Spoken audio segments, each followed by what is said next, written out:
Hi everyone, this is Sean from Hancock Guitars. I'm here to talk about the Ibex thumb planes that we sell at Australian Luthiers Supplies.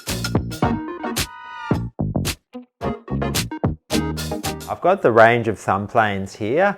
These are beautifully made little planes that come from the USA. They come in a nice retail box and they're available in 4 different sizes, ranging from the almost toy-like 24mm with the 8mm blade through to the 47mm with the 18mm blade. Both of those have a curved sole, and so does this 36mm you can see here, which is in between.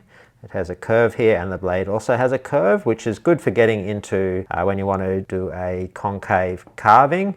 We also have the 36mm flat, which is the same size as the 36mm curved, but it has a flat sole and also a straight and flat blade. That's better for doing jobs where you need to run it in a straight line. So these planes are great for all sorts of guitar making jobs, ranging from, for example, putting a belly into an electric guitar, carving arch tops and backs for guitars, and in this case mandolins, violins, those sort of instruments, acoustic guitar brace shaping, and even something like planing down the sides of an acoustic guitar. They can be really good for that. I've got my favorite little Ibex plane here. This is one that I've used for many years. It's the 47mm with the 18 blade, so you can see it's exactly the same as that one, except it's been used a lot. They still look great after all the use though. They develop a bit of a tarnish patina, as you can see, but everything still works perfectly on it. It's been sharpened many times and it still works great. What I'm going to do is go through a few of the jobs here using the 47mm, and I'll just explain which of the other planes may be better suited to those jobs, or which of the other planes you may be able to use in combination, and then you can decide from that whether you just need the one plane or whether you need a couple of different ones depending on what you want to use them for. So starting with the electric guitar here, if you wanted to carve like a belly into that, you can just run the plane along there, and because it's got that bit of a curve, it kind of follows the shape quite well. However, it doesn't quite get into the waist, it sort of misses it, and that's because that curve in the bottom of the plane is a little bit flat for the curve that's in the body. So in that case, you could go down to the smaller planes potentially, and they would get into there a little bit better because they've got more curve in them and they're shorter. The same thing kind of applies to carving the arch tops. So this will work very well, the 47mm. For general purpose carving, you can go with the grain, you can go across the grain, and it'll get into the waist for the most part. However, if your concave is quite tight, you may struggle to get into that.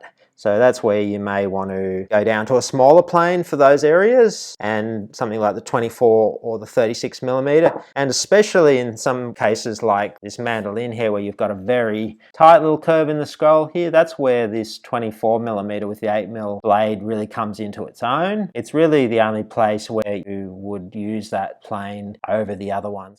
Moving on to carving an acoustic guitar brace, you can carve the brace either on the top of the guitar or off the top of the guitar, so this is obviously not on the top of the guitar. The plane can be used for these sort of scallops. The base is actually a really nice fit for that on the 47mm, you can see there, and for planing down the ends, for example. If you hold it on a little bit of an angle, it's sometimes good, or for actually putting the profile into the braces. I think the 47mm is the best for that job. However, the 36mm curved also works quite well. This is a job where you may want to consider also getting the flat 36mm plane, and that's really good for parts of the brace where you want to get a straight line. For example, the side there, you can plane a much straighter line with a flat plane than you can if you're using a curved one, which can sort of follow any little deviations that might form in the brace. Finally, something like carving down a side like this one, that's where flat plane is really going to work the best. So you can use something like the curved plane and it works quite well. However, if you start to get some little dips in it, the curve is going to keep following those dips and accentuate them. Not a big deal because you can use a sanding block to flatten out any dips, but if you do start with a flat plane, you'll be able to keep that line flatter as you plane the side down. So that's where a flat plane really comes into its own. I hope that's helped you identify the differences between the Ibex planes. If you've got any questions, please leave them in the comments below. And if you've enjoyed this video, please hit the like button or subscribe to our channel.